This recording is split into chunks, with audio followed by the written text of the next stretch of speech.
મારું નામ મનીષા પરમાર. હું ડૉક્ટર ખ્યાતિ શેઠના ત્યાં આવી હતી ડાયટ ચાર્ટ માટે, અને એમનો જે ચાર્ટ આપ્યો મને એ મેં ફોલો કર્યું. એ જ્યારે ચાલુ કર્યું એ પહેલાં મારું વજન 77 કિલો હતું.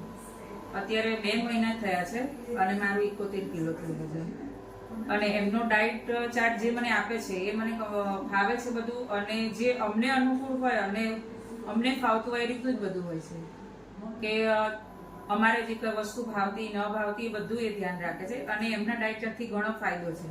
પહેલાં મને ચાલતો તો શ્વાસ ચડતો, પગે દુખતું, થાક લાગતો, કે થોડું પણ ચાલી ન શકતી. એના બદલે અત્યારે મારે કોઈ પ્રોબ્લેમ નથી. ગેસની તકલીફ હતી એ પણ દૂર થઈ ગઈ છે. એટલે મને ઘણો ફાયદો છે એમ અહીંયા આ ડાયટ ચાર્ટ ફોલો કર્યો એ પછી.